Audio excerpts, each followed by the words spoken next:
Good evening, everyone, and welcome to the Sci-Fi Movie Guy Weekly Show.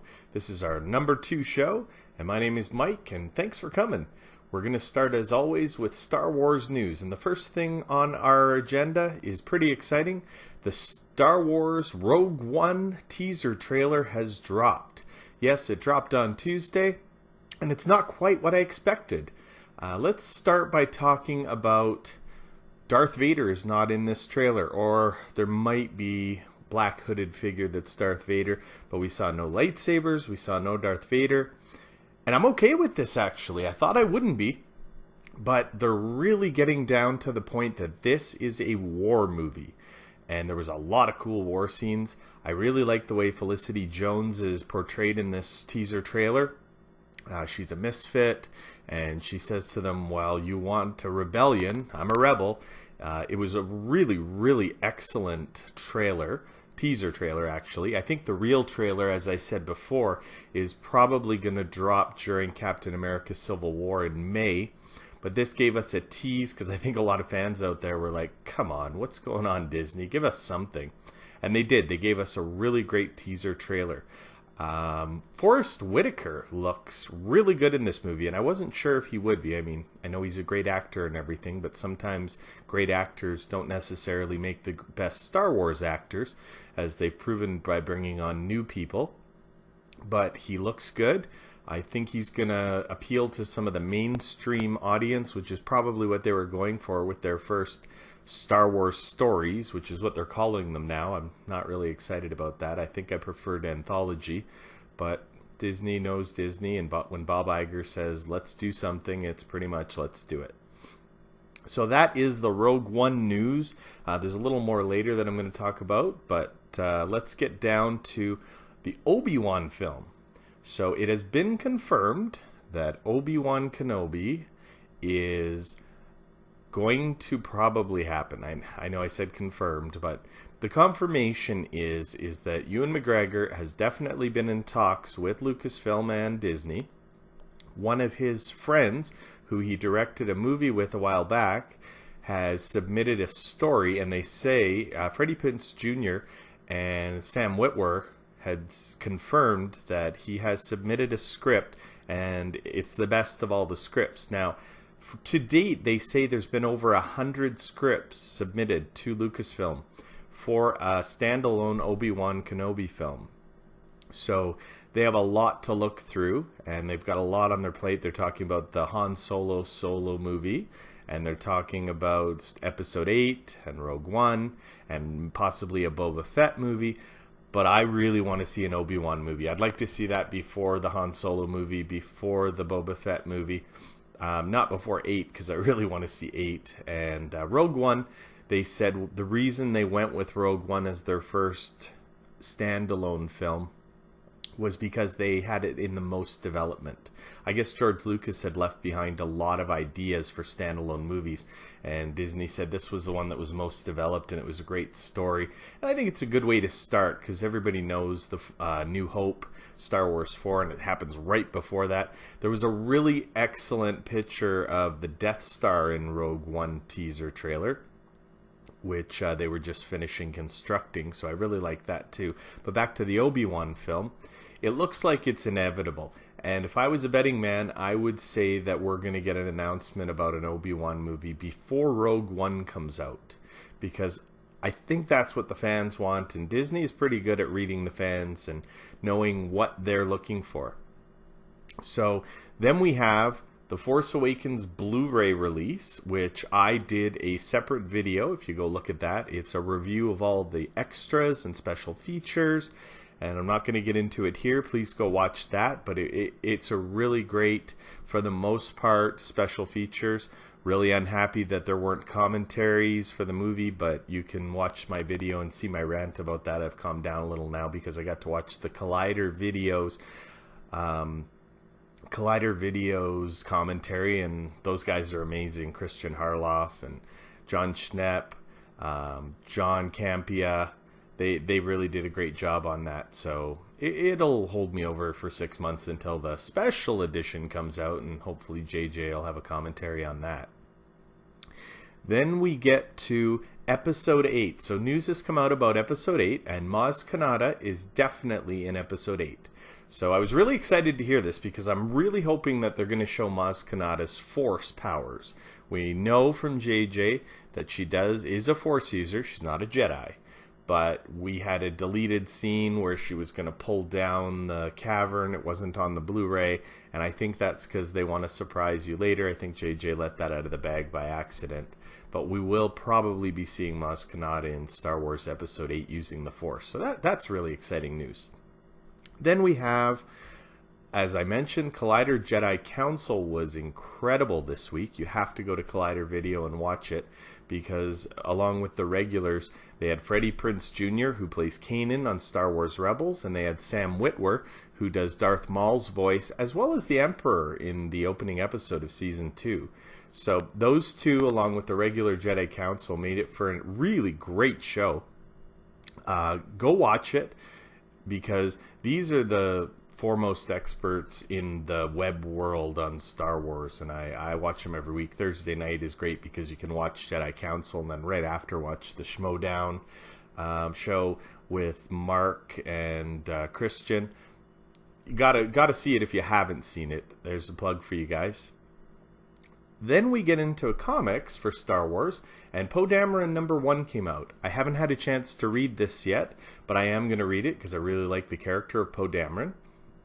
So if you get a chance, you can get that online, or you can go to your local comic book store and help them out. But Poe Dameron #1 is out. So now we get into who is Rey? Is Rey Luke Skywalker's daughter? Is she Luke Skywalker's niece? Is she related to the Skywalker families at all? Doug Chiang revealed that when they were coming up with the concept drawings of Rey, they wanted to make her look like Luke Skywalker, as far as, you know, the way she dresses, and give a little nod to A New Hope, the way Luke dressed. And I wonder if there's anything behind that maybe she is his daughter. I am 90% sure that she will be Luke's daughter. Even if we don't find out in episode 8, we may find out in episode 9. They might hold off on it. I definitely think she's had Jedi training, and I've said that before. She probably trained at Luke's Academy. But there's a really cool thing coming out that, and again, these are just fan rumors, but what if Kylo Ren was head of the Knights of Ren and killing all the Jedi at Luke's Academy and betraying him, but he had a soft spot for Rey and saved her and brought her to Jakku? Now, that seems plausible, because every time in The Force Awakens, when Kylo Ren would be saying, "What girl?" and even when he's looking at her and he's torturing her or trying to torture her, there seems to be some familiarity there. So that would be a really cool thing if she wasn't related to anyone and Kylo Ren just saved her, and then he'll live to regret it later. All these things hopefully will come out in Star Wars 8. We also, in Star Wars 8 news, go to YouTube and look up Geek Squad HQ. They released a video that shows some amazing leaked photos from the episode 8 in Dubrovnik, Croatia. Now, they've got this little city streetscape built. There's a barge with a lounge on it.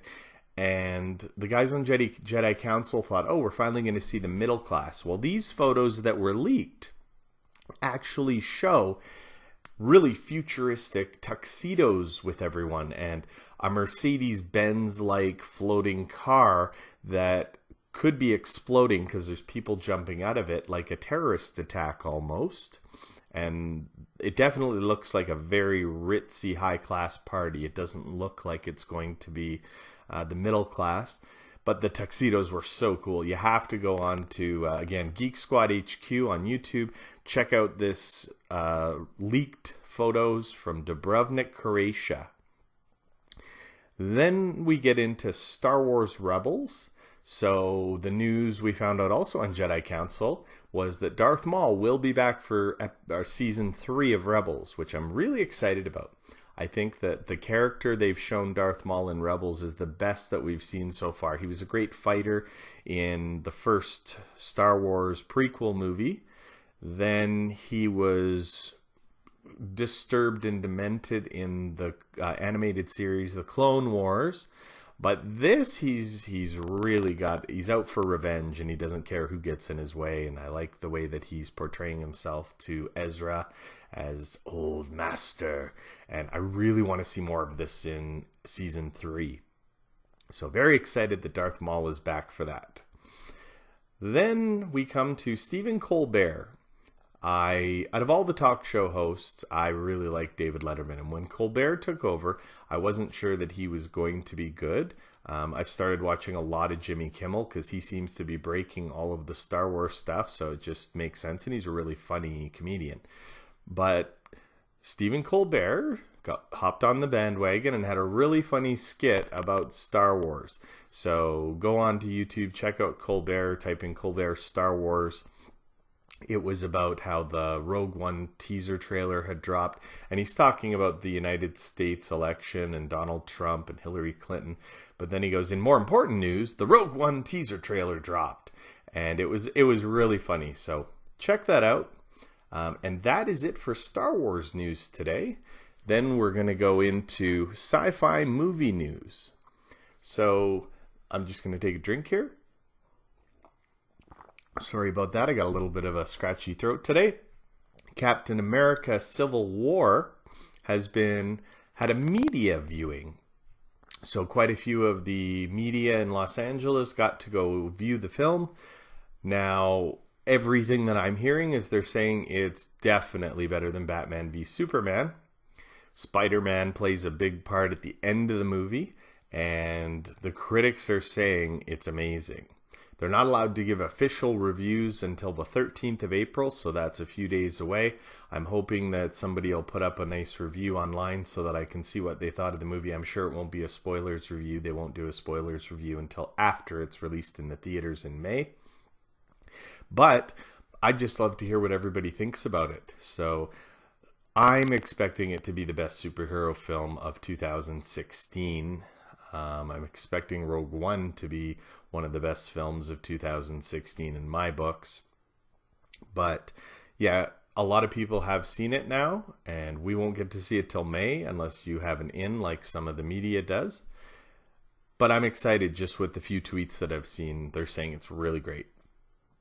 Then we're going to talk about a few newer unknown movies, but they're starting to talk news about them. The movie Deeper, with Bradley Cooper starring in it.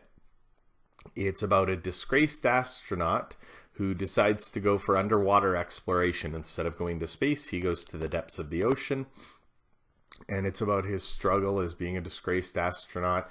And they're saying it's going to be science fiction-y. And I'm looking forward to this. I like underwater movies.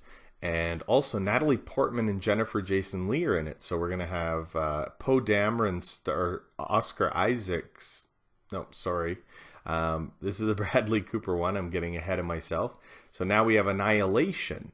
So Annihilation is with Oscar Isaacs from Star Wars and Natalie Portman from the prequels. And this is going to be a movie. It was a novel by director Alex Garland, who did Ex Machina. And we're going to basically be in the middle of a jungle, and they go down a hole in the middle of the jungle, and that's really all I've read about it so far. But again, it's in the science fiction realm. And then we have the movie Life.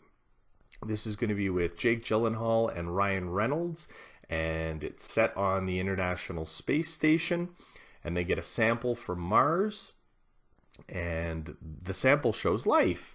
And I guess it's showing that it's very intelligent life. So we're going to get another International Space Station movie, some kind of life form from Mars that they bring aboard, and we'll see where that goes. But I love Ryan Reynolds, love Jake Gyllenhaal, so I think that's going to be one to watch for as well. Now, I'm going to talk about DC movies today. I'm a big DC fan, more than Marvel. But Marvel has won me over the last few years with the Iron Man movies and the Thor movies and the Avenger movies. So they're starting to creep up towards DC. But I'm going to talk about DC today because we have news. Zack Snyder has said that he thinks that it was in the deal that in order for Ben Affleck to play Batman in the DC universe, he wanted to write and direct the standalone Batman films. And Ben Affleck has submitted a script for the first standalone Batman film, which I'm very excited about. He's a great director. And Zack Snyder not directing this movie even more excites me because I think Zack Snyder is not very good at directing superhero movies. Not saying he's a bad director, just saying he doesn't really have the touch with cutting them, putting them together. And that was my biggest complaint about Batman v Superman. So Ben Affleck directing and writing and starring in a standalone Batman movie, Zack Snyder thinks is inevitable, which probably is because he's in the know, but it's not 100% confirmed. But I think we'll have some kind of a news release in the next 3 months about it. Now, DC has released their dates for their next few movies, and I'm going to read those off to you. So we have Suicide Squad on August 5th. Then we have Wonder Woman coming out June 2nd of 2017.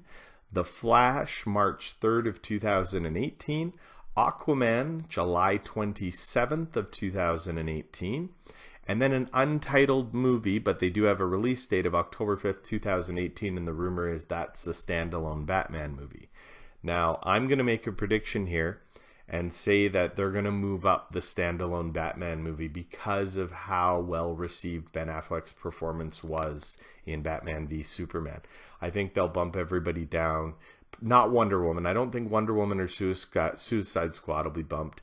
But I think the rest might be bumped down to bring in the standalone Batman movie as soon as they can to keep people up in the DC universe. We all know that DC is trying to catch up on Marvel, and I hope they don't rush it. I hope it's done properly because I don't see why they keep thinking they need to compete. They don't. Just put out good movies and we will come and watch them.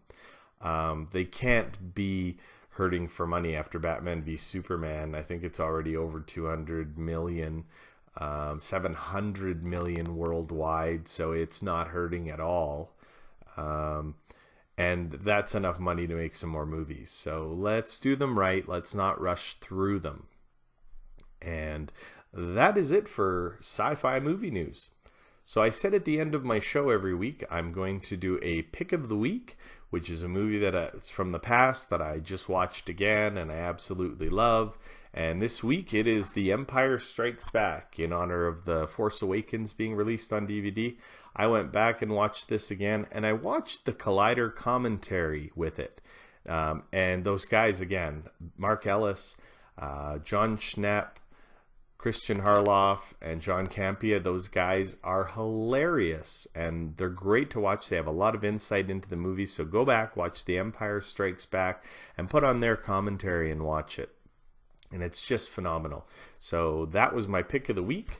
Please, if you like this video, share it on YouTube, share it on Twitter. You can follow me on Twitter at MovieGuySci-Fi.